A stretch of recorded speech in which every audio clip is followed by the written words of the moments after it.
എല്ലാവർക്കും സ്വാഗതം. ഈ റിവ്യൂ ഇഷ്ടപ്പെടുവാണെങ്കിൽ ഒന്ന് ലൈക്ക് ചെയ്തും സബ്സ്ക്രൈബ് ചെയ്തും സപ്പോർട്ട് ചെയ്യണേ. അപ്പോൾ ബാലചന്ദ്രൻ എന്നും അലീനയോട് കാര്യങ്ങളൊക്കെ പറയുന്നതുകൊണ്ട് തന്നെ അലീനെ എന്ന് വിളിച്ചുകൊണ്ട് ഇറങ്ങി വരിക. അന്നേരം രോഹിത് വന്നിട്ട് എന്താ ആച്ചാന്ന് ചോദിക്കുമ്പോൾ ഞാൻ മറന്നുപോയി, എനിക്കൊരു ലൈം ജ്യൂസ് കിട്ടുമോ, അത് ചോദിക്കാൻ വേണ്ടിയാണ് ഞാൻ വന്നത് എന്ന് പറയുമ്പം അത് ഞാൻ ഇട്ട് തരാമെന്ന് പറയും. അന്നേരം അത് നിനക്കിടാൻ അറിയാവോടാ എന്ന് ചോദിക്കുമ്പം പിന്നില്ലാണ്ട് ഞാനിപ്പോൾ അലീന ചേച്ചിക്ക് ചുക്ക് കാപ്പി ഇട്ട് കൊടുത്തോളൂ, ഇതൊക്കെ അലീന ചേച്ചി എന്നെ പഠിപ്പിച്ചിട്ടുണ്ട് എന്ന് പറയും. അന്നേരം അവൾക്ക് എങ്ങനെയാണ് കുറവുണ്ടോ, ആശുപത്രി കൊണ്ടുപോകേണ്ട കാര്യമുണ്ടോ എന്ന് ചോദിക്കുമ്പം ആശുപത്രി കൊണ്ടുപോകാനൊന്നും ചേച്ചി സമ്മതിക്കത്തില്ല, ഞാൻ കുറേ നിർബന്ധിച്ചതാണ്, ചേച്ചിക്ക് ഇവിടെ കിടക്കുന്നത് ഇഷ്ടം, മരുന്നൊക്കെ കൊടുത്താൽ മതി കുറഞ്ഞോളും, ഏതായാലും അച്ഛന് ഞാൻ ലൈം ടീ ആട്ടോ, ലൈം ജ്യൂസ് അല്ല ലൈം ടീ ഇട്ട് തരാമെന്ന് പറഞ്ഞ് രോഹിത് അടുക്കളയിലേക്ക് പോകും.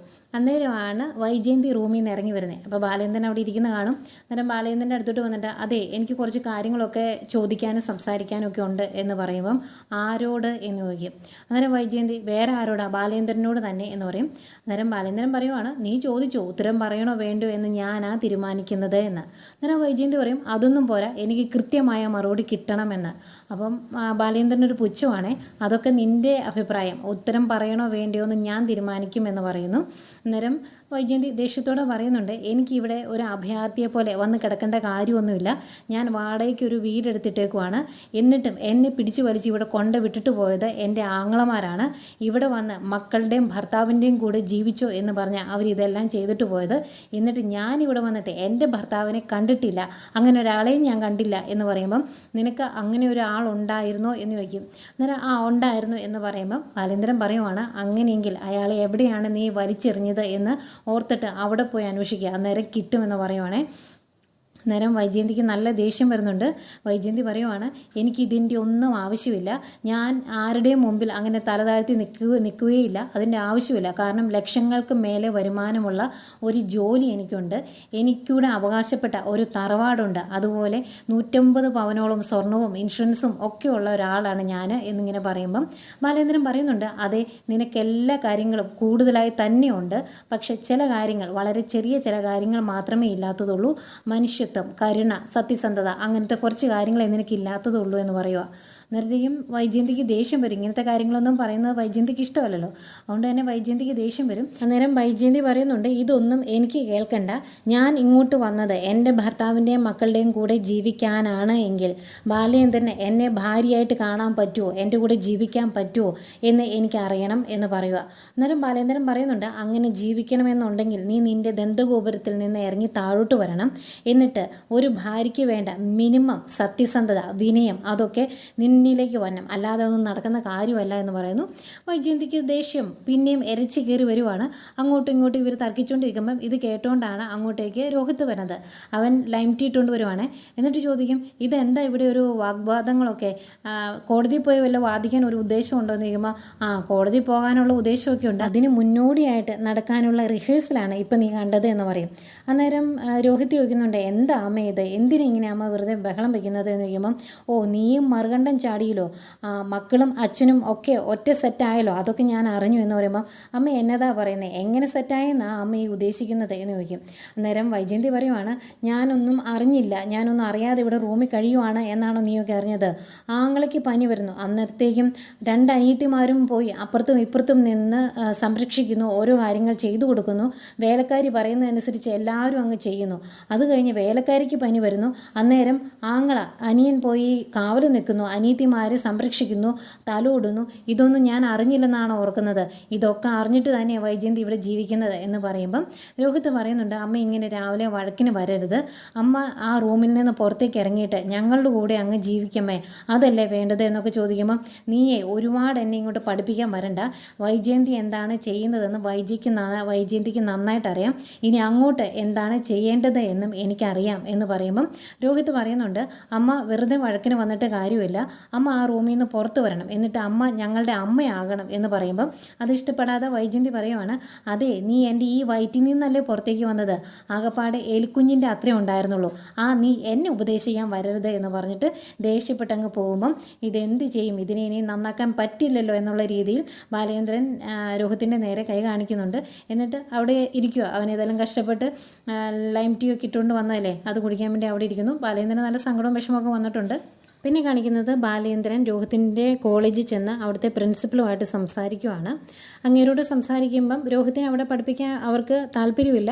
അവനെ അവിടെ നിന്ന് പുറത്താക്കാൻ അവർ തീരുമാനിച്ചിട്ടുണ്ട്. ഒരു ഡിസിപ്ലിനറി കമ്മിറ്റി ഉണ്ട്, അവരാണ് തീരുമാനം എടുത്തത് എന്നൊക്കെ പറയുന്നു.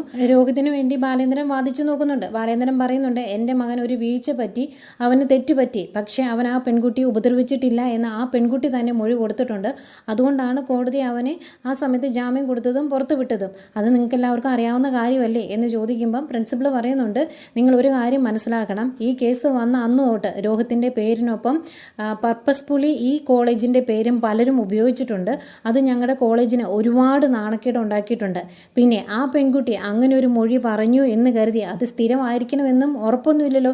ഇനിയും മുന്നോട്ട് കേസും വാദങ്ങളും ഒക്കെ നടക്കുമ്പോൾ ആ പെൺകുട്ടി ഇനിയും ഒരു മൊഴി മാറ്റി പറഞ്ഞാൽ എന്ത് ചെയ്യും? ആ പെൺകുട്ടിയെ ആരെങ്കിലും സ്വാധീനിച്ചത് കൊണ്ടാണ് ഈ മൊഴി ഈ രീതിയിൽ പുറത്ത് വന്നതെങ്കിലോ എന്നൊക്കെ ഇങ്ങനെ പറയുക. അന്നേരം ബാലേന്ദ്രൻ ചോദിക്കും, അതെന്താ അങ്ങനെ സാറ് സംസാരിക്കുന്നത്? ഞങ്ങൾ അവളെ സ്വാധീനിച്ച് മൊഴി മാറ്റിച്ചതാണ് എന്നാണല്ലോ ആ പറഞ്ഞതിൻ്റെ അർത്ഥം എന്ന് ചോദിക്കും. എന്ന് ബാലേന്ദ്രൻ പറയുമ്പം പ്രിൻസിപ്പൾ പറയുന്നുണ്ട്, ഞാൻ അങ്ങനെയൊന്നും ഉദ്ദേശിച്ചിട്ടില്ല. ഏതായാലും ഇതുപോലൊരു കേസിൽ പെട്ട കുട്ടിയെ ഇവിടെ പഠിപ്പിക്കാൻ ഞങ്ങൾക്ക് ബുദ്ധിമുട്ടുണ്ട്, അത് നടക്കത്തില്ല. അതിനി നിങ്ങൾ എത്രയൊക്കെ വാദിച്ചാലും നടക്കുകയില്ല. കാരണം ഇവിടുത്തെ ഡിസിപ്ലിനറി കമ്മിറ്റിയുടെ ഹെഡ് എന്ന് പറയുന്നത് ഇവിടുത്തെ മാനേജർ അച്ഛനാണ്. അച്ഛൻ തന്നെയാണ് ഇങ്ങനെ ഒരു തീരുമാനം എടുത്തത്. അച്ഛൻ്റെ സ്വഭാവം വെച്ച് ഇങ്ങനെ ഒരു തീരുമാനം എടുത്തു കഴിഞ്ഞാൽ ഒരിക്കലും അച്ഛൻ ആ തീരുമാനത്തിൽ നിന്ന് പുറകോട്ട് പോകില്ല. ഇനി രോഹിത്തിന് ഇവിടെ പഠിക്കാൻ സാധിക്കില്ല എന്നതാണ് പരമമായ സത്യം എന്ന് പറയുമ്പം ബാലേന്ദ്രൻ പറയുന്നുണ്ട്, എൻ്റെ മകൻ തെറ്റ് ചെയ്തിട്ടില്ല. തെറ്റ് ചെയ്താൽ അവനെ ശിക്ഷിക്കുന്നതിൽ എനിക്ക് മറുത്തൊന്നും പറയാൻ പറ്റത്തില്ല, ഞാനത് സമ്മതിച്ചു തന്നേനെ. പക്ഷേ അവൻ്റെ ഭാവിയാണ് ഈ ഒരൊറ്റ കാര്യം കൊണ്ട് നഷ്ടപ്പെട്ടു പോകുന്നത് എന്നൊക്കെ പറയുമ്പം പ്രിൻസിപ്പൾ പറയുന്നുണ്ട്, ഈ ഒരു കാര്യത്തിൽ എനിക്ക് നിങ്ങൾക്ക് ചെയ്തു തരാൻ പറ്റുന്ന ഫേവർ ഒരെണ്ണം മാത്രമേ ഉള്ളൂ. അത് ഞാൻ വേണമെങ്കിൽ ചെയ്തു തരാം. നിങ്ങളുടെ വിഷമം കണ്ടുകൊണ്ടാണ് ഞാൻ ഇങ്ങനെ ഒരു കാര്യം പറയുന്നത് എന്ന് പറയുമ്പോൾ ബാലേന്ദ്രൻ ചോദിക്കും എന്താണ് എന്ന്. അന്നേരം പ്രിൻസിപ്പൾ പറയുവാണ്, ഞാൻ മാനേജർ അച്ഛനോട് പറയാം, രോഹിത്തിനെ ഇവിടുന്ന് ഡിസ്മിസ് ചെയ്യുന്നതിന് പകരം ഒരു TC കൊടുത്ത് വിടാവുന്ന രീതിയിലുള്ള കാര്യങ്ങൾ ചെയ്യാമെന്ന്. കാരണം ഡിസ്മിസ് ചെയ്തിട്ടുണ്ടെങ്കിൽ അവൻ്റെ കോൺടാക്ട് സർട്ടിഫിക്കറ്റിൽ അതൊരു ബാഡ് മാർക്കായിട്ട് കിടക്കും. പക്ഷേ TC മേടിച്ച് പോവുകയാണെങ്കിൽ അങ്ങനെ ഒരു കേസ് അവൻ്റെ കോൺടാക്ട് സർട്ടിഫിക്കറ്റിൽ വരത്തില്ല. TC മേടിച്ചു പോയി എന്നുള്ള രീതിയിലേ കാണുകയുള്ളൂ. അത് അവൻ്റെ ഭാവിയിലേക്ക് അവന് ഗുണം ചെയ്യും. ആ ഒരൊറ്റ കാര്യവും ഞങ്ങൾക്ക് ചെയ്തു തരാൻ പറ്റുള്ളൂ എന്ന് പറയുന്നുണ്ട്. പിന്നെയും മാനേജരാജിനെ ഞാനൊന്ന് പോയി കാണട്ടെ, അങ്ങനെയാണെങ്കിൽ എന്തെങ്കിലും മാറ്റം ഉണ്ടായാലോ എന്നൊക്കെ ബാലേന്ദ്രൻ പറയുന്നുണ്ട്. അന്നേരം പ്രിൻസിപ്പൾ പറയും, അതിൻ്റെ ആവശ്യമില്ല. കാരണം ഞാൻ ഇപ്പം നിങ്ങൾക്ക് ചെയ്തു തരാമെന്ന് പറഞ്ഞ ഫേവർ ചിലപ്പോൾ നിങ്ങൾ മാനേജരാജിനെ പോയി കണ്ടു കഴിഞ്ഞാൽ നഷ്ടപ്പെട്ടു പോയേക്കാം. അതുകൊണ്ടാണ് ഞാൻ പറയുന്നത്, അച്ഛൻ്റെ തീരുമാനം മാറാൻ സാധ്യതയില്ല എന്ന് തന്നെ പ്രിൻസിപ്പൾ പറഞ്ഞു വയ്ക്കുന്നു. കുറേ പറഞ്ഞ് മടുത്ത് വേറെ നിവൃത്തിയില്ലാണ്ട് ബാലേന്ദ്രൻ ഇറങ്ങി പോരുന്നു. ബാലേന്ദ്രനോട് ചോദിക്കുന്നുണ്ട് പ്രിൻസിപ്പൾ, നിങ്ങളുടെ ഒരു സ്ഥാപനത്തിൽ ഇതുപോലെ ഒരു തെറ്റ് ചെയ്ത ഒരാളുണ്ട് എങ്കിൽ അയാളെ അവിടെ തുടരാൻ നിങ്ങൾ അനുവദിക്കുമോ എന്ന് ചോദിക്കുമ്പം ബാലേന്ദ്രൻ പറയുന്നുണ്ട്, അവൻ തെറ്റ് ചെയ്തു എങ്കിൽ ഞാൻ അവിടെ തുടരാൻ അനുവദിക്കില്ല, അപ്പോഴും സത്യം എന്തെന്ന് ഞാൻ അന്വേഷിക്കും എന്നൊക്കെ പറയുന്നുണ്ട്. പക്ഷേ പ്രിൻസിപ്പൾ പറയുന്നുണ്ട്, ഇതൊരു കോളേജാണ്, നിങ്ങൾക്ക് നിങ്ങളുടെ മകൻ ഇങ്ങനൊരു തെറ്റ് ചെയ്തുകൊണ്ടാണ് അതിനെ ന്യായീകരിക്കാൻ പറ്റുന്നത്, ഞങ്ങളെ സംബന്ധിച്ച് അത് പറ്റില്ല എന്ന് തന്നെ തീർത്ത് പറയുന്നു. ഏതായാലും ഇതെല്ലാം കഴിഞ്ഞ് ബാലേന്ദ്രൻ തിരിച്ചു വരുന്നു. വീട്ടിലോട്ട് വന്ന് കോളിംഗ് ബെൽ അടിക്കുമ്പം കുറേ നേരം കഴിഞ്ഞിട്ടും വാതിൽ ഓർക്കുന്നില്ല. അത് കഴിഞ്ഞ് വാതിലെ തട്ടി നോക്കുമ്പം വാതിൽ കുറ്റിയിട്ടിട്ടില്ല കേട്ടോ. അതിനകത്തേക്ക് കയറി വന്ന് രോഹിത്തിനെ വിളിക്കും. അപ്പോൾ അവനെ കാണുന്നില്ല. അത് കഴിഞ്ഞ് അലീനയുടെ റൂമിലോട്ട് വന്ന് അലീനെ വിളിക്കുമ്പം അലീനെ കുളിക്കാൻ കയറിയതായിരുന്നു. അച്ഛാ ദേ ഇപ്പോൾ വരുന്നു എന്ന് പറയും. അങ്ങനെ അലീനെ കുളിയൊക്കെ കഴിഞ്ഞ് ഇറങ്ങി വരുമ്പം എങ്ങോട്ട് പോകാനാ കുളിയൊക്കെ കഴിഞ്ഞിട്ട് ഒരു ഉണർവൊക്കെ വന്നിട്ടുണ്ടല്ലോ എന്നിങ്ങനെ പറയുമ്പം കുറേ ദിവസം ആയില്ലേ അച്ഛാ കുളിക്കാതെ, അതുകൊണ്ട് ഇന്നൊന്ന് കയറി കുളിച്ചെന്നേ ഉള്ളൂ എന്ന് പറയും. അങ്ങനെ ബാലേന്ദ്രൻ ചോദിക്കും, എങ്ങനെയാ കുളി കഴിഞ്ഞിട്ട് നേരെ അടുക്കളയിൽ കയറുവാണോ, അതാണോ ഇനി മനസ്സിൽ ഉദ്ദേശിച്ചിരിക്കുന്നതെന്ന് ചോദിക്കുമ്പം അതൊന്നുമില്ല, ബബിത പറയാതെ ഞാൻ അടുക്കളയിൽ കയറുന്നില്ല, ബബിത പറയുന്നത് വരെ റെസ്റ്റ് തന്നെയാണ് എന്ന് പറയും. എന്നിട്ട് രോഹിത്തിൻ്റെ കാര്യം ചോദിക്കുകയാണ്. അന്നേരം ബാലേന്ദ്രൻ പറയുന്നുണ്ട്, ഇങ്ങനെയൊക്കെയാണ് പ്രിൻസിപ്പൾ പറഞ്ഞത്, ഒരു തരത്തിലും അവരവിടെ രോഹിത്തിനെ തുടർന്ന് പഠിപ്പിക്കാൻ അനുവദിക്കത്തില്ല. പിന്നെ ഈ തീരുമാനങ്ങളെല്ലാം എടുത്തത് അവിടുത്തെ ഡിസിപ്ലിനറി കമ്മിറ്റിയുടെ അധ്യക്ഷനായ ഹെഡായ അവിടുത്തെ മാനേജർ അച്ഛനാണ്. അച്ഛൻ തീരുമാനം മാറ്റില്ല, അച്ഛൻ ഒരു കർക്കശക്കാരനാണ് എന്നാണ് പ്രിൻസിപ്പൾ പറഞ്ഞത് എന്നൊക്കെ പറയുമ്പം അലീന പറയുന്നുണ്ട്, അത് ശരിയാകിയല്ലോ, നമുക്ക് അച്ഛനെ ഒന്ന് പോയി കാണാം, ഞാൻ പോയി കണ്ടോളാം എന്ന് പറയും. അന്നേരം ബാലേന്ദ്രൻ പറയും, അതിൽ വലിയ കാര്യമുണ്ടെന്ന് എനിക്ക് തോന്നുന്നില്ല, പ്രിൻസിപ്പളിൻ്റെ സംസാരത്തിൽ നിന്ന് അങ്ങനെ പോയി കണ്ടാലും പ്രയോജനമൊന്നും ഉണ്ടാകില്ല എന്നാണ് എനിക്ക് മനസ്സിലായത് എന്ന് പറയുമ്പം അങ്ങനെ തോറ്റു പിന്മാറാൻ പറ്റില്ല അച്ഛാ, അവൻ്റെ ഭാവിയുടെ കാര്യമല്ലേ, ഞാനൊന്ന് പോയി സംസാരിക്കട്ടെ അച്ഛനോട്, ദൈവത്തിൻ്റെ പ്രതിപുരുഷൻ എന്ന് കരുതുന്ന ഒരാളാണ് ഒരു പള്ളിയിലച്ഛൻ.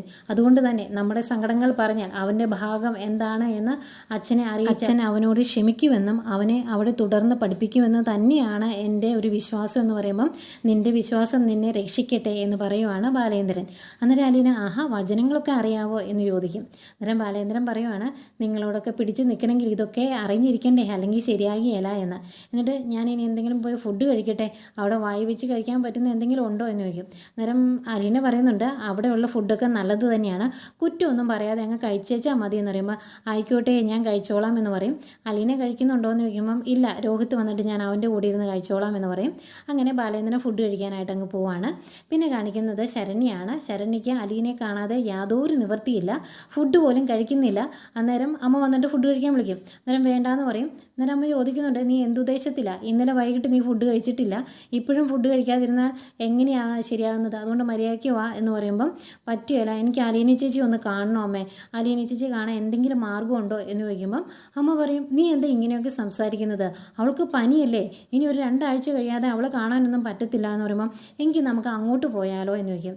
അന്നേരം അമ്മ നീ എന്തുദ്ദേശിച്ചാൽ അത് അലീനയുടെ വീടല്ല, അവൾ വേലയ്ക്ക് നിൽക്കുന്ന വീടാണ്, അതുമല്ല കോട്ടയത്തെ പാലയിലെ വലിയൊരു സ്വർണ്ണക്കടക്കാരൻ്റെ വീടാണത്, അവിടെ വേറൊരാളൂടെ ഉണ്ട് രോഹിത്ത്, അവൻ ആരാണ് എന്നും എന്താണ് എന്നും നിനക്കറിയാലോ, ഈ കേസിൽ പ്രതിയാണ് അവൻ, ഇതൊക്കെ നടക്കുന്ന കാര്യമാണോ, അതുകൊണ്ട് ആ രീതിയിലൊന്നും ചിന്തിക്കേണ്ട, അലീനയുടെ അടുത്ത് അങ്ങോട്ട് പോയി കാണുന്നത് നടക്കുകയില്ല, നീ മര്യാദയ്ക്ക് വന്ന് ഫുഡ് കഴിക്കാൻ നോക്കുകയെന്ന് പറയുമ്പോൾ എനിക്ക് ഫുഡ് വേണ്ട എന്ന് പറഞ്ഞ് അവിടെ ഇരിക്കുവാണേ.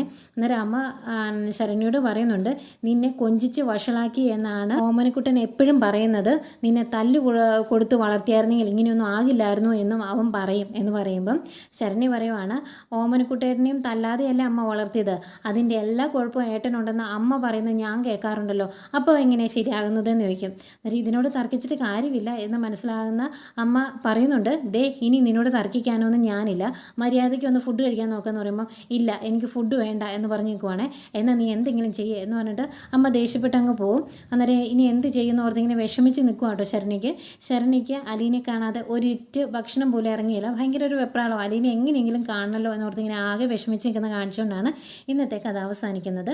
പിന്നെ നാളത്തെ പ്രൊമോ കാണിക്കുന്നുണ്ട്, നാളത്തെ നല്ലൊരു കിടുക്കൻ പ്രൊമോയാണ്. ശരണ്യയും അമ്മയും അതുപോലെ ഷാജിയും കൂടി അലീനെ കാണാനായിട്ട് അങ്ങോട്ട് ചെല്ലുവാണ്. വാതിൽ തുറക്കുന്നത് രോഹിത്താണ്. രോഹിത് ഇങ്ങനെ ടെൻഷൻ അടിച്ച് മുഖത്ത് രക്തമയം പോലും ഇല്ലാതെ ഇങ്ങനെ ആകെ സ്റ്റക്കായി നിൽക്കില്ല, അങ്ങനെ ഇങ്ങനെ നിൽക്കുവാണ് ഇവരെ കണ്ടിട്ട്. അന്നേരം ശരണ്യ അങ്ങോട്ട് സ്റ്റെപ്പ് കയറി അങ്ങ് ഫ്രണ്ടിലെ വരാന്തയിലേക്ക് കയറിയിട്ട് ചോദിക്കുന്നുണ്ട് ഞാൻ ശരണ്യ, എന്നെ അറിയില്ലേ എന്ന് ചോദിക്കുക. അന്നേരം ഒരു അനക്കം പോലും ഇല്ല കേട്ടോ രോഹിത്തിന്. ഏതായാലും അത് കഴിഞ്ഞ് ശരണ്യ അകത്തോട്ട് കയറി ചെല്ലുന്നുണ്ട്, അലീനെ കാണുന്നുണ്ട്, ഓടി വന്ന അലീനെ കെട്ടിപ്പിടിക്കുന്നതൊക്കെ കാണിക്കുന്നുണ്ട്. അതൊക്കെ നാളത്തെ പ്രൊമോ ആയിട്ടാണ് കാണിച്ചത്. ഇനി നമുക്ക് നാളത്തെ എപ്പിസോഡിൽ കാണാം.